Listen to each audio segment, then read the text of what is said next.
महाभारत काल में जब पांडव वनवास भोग रहे थे, तब धर्म की स्थापना और अधर्म के नाश के लिए उन्हें अनेक कठिन परीक्षाओं से गुजरना पड़ा।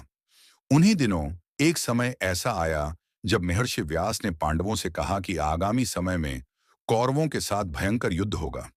उस युद्ध में विजय प्राप्त करने के लिए अर्जुन को दिव्यास्त्रों की आवश्यकता होगी, क्योंकि साधारण अस्त्र शस्त्रों से महान योद्धाओं और असुरों का सामना करना कठिन होगा। महर्षि व्यास की आज्ञा पाकर अर्जुन ने निश्चय किया कि वे देवताओं को प्रसन्न करके दिव्य अस्त्र प्राप्त करेंगे।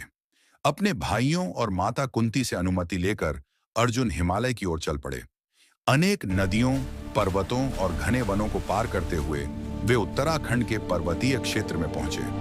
वहां उन्होंने एक अत्यंत सुंदर और शांत वन देखा। उस वन में मंद मंद बहती पवन, मधुर पक्षियों का कलरव और हरियाली का अद्भुत सौंदर्य था। उस स्थान की पवित्रता को देखकर अर्जुन ने वहीं तपस्या करने का निर्णय लिया।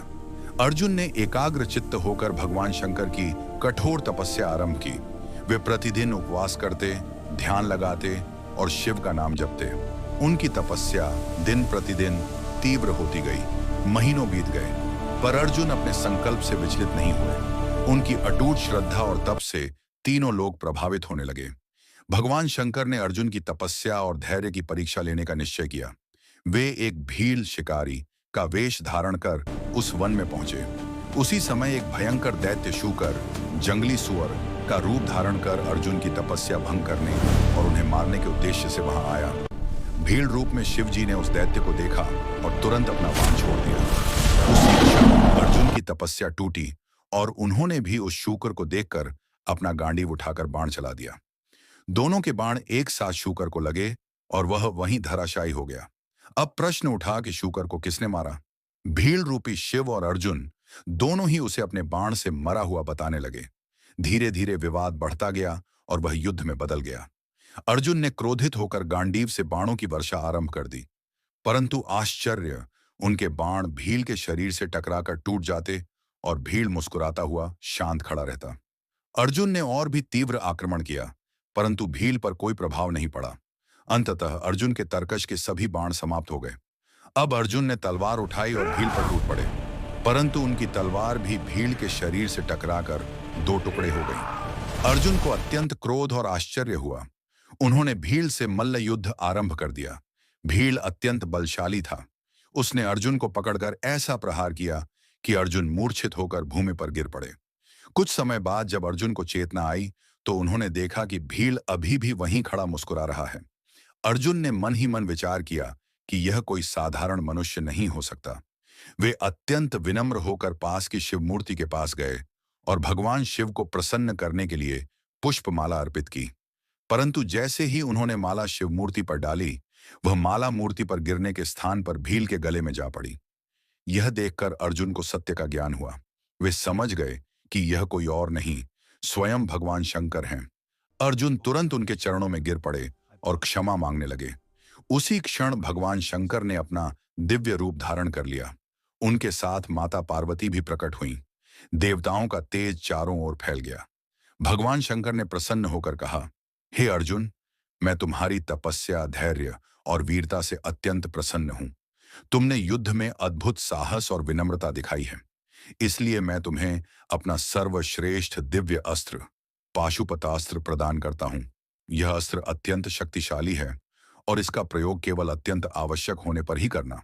अर्जुन ने हाथ जोड़कर उस दिव्य अस्त्र को स्वीकार किया और भगवान शिव को प्रणाम किया। शिव जी अंतर्ध्यान हो गए। उनके जाने के पश्चात वहां क्रमशः वरुणदेव, यमराज, कुबेर, गंधर्व और अंत में देवराज इंद्र अपने अपने दिव्य वाहनों पर सवार होकर आए। अर्जुन ने सभी देवताओं की विधिपूर्वक पूजा की। प्रसन्न होकर प्रत्येक देवता ने अर्जुन को अपने अपने दिव्य अस्त्र प्रदान किए और आशीर्वाद दिया। यमराज ने कहा, हे अर्जुन, तुम नर के अवतार हो और श्री कृष्ण नारायण के अवतार हैं। तुम दोनों मिलकर पृथ्वी का भार कम करोगे। सभी देवता अपने अपने लोकों को लौट गए। कुछ समय बाद देवराज इंद्र ने अर्जुन को अपने लोक बुलाने का निश्चय किया। उन्होंने अपने सारथी मातली को भेजा। मातली दिव्य विमान लेकर आए और अर्जुन को अमरावती ले गए। वहां पहुंचकर अर्जुन ने इंद्र को प्रणाम किया। इंद्र ने उन्हें स्नेहपूर्वक अपने पास बैठाया और कहा कि वे यहां रहकर सभी दिव्य अस्त्रों का प्रयोग सीखें। अमरावती में अर्जुन ने देवताओं से प्राप्त अस्त्र शस्त्रों की विधि सीखी।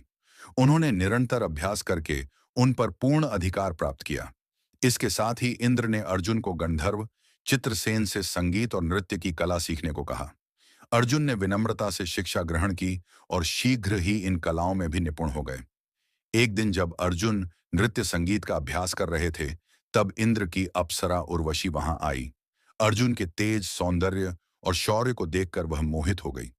उसने अर्जुन से प्रेम प्रस्ताव रखा, परंतु अर्जुन ने विनम्रता से कहा, हे देवी, आप हमारे पूर्वजों की पत्नी रही हैं और हमारे वंश की जननी हैं। इस दृष्टि से आप हमारे लिए माता के समान हैं। मैं आपको प्रणाम करता हूं। अर्जुन के इन शब्दों से उर्वशी को क्रोध आया।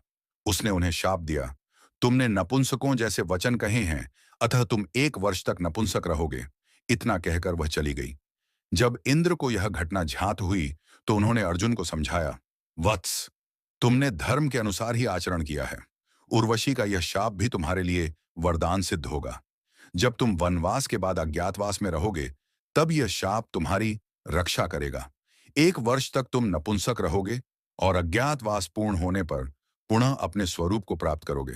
अर्जुन ने देवराज को प्रणाम किया और आगे आने वाले महान युद्ध के लिए स्वयं को तैयार किया।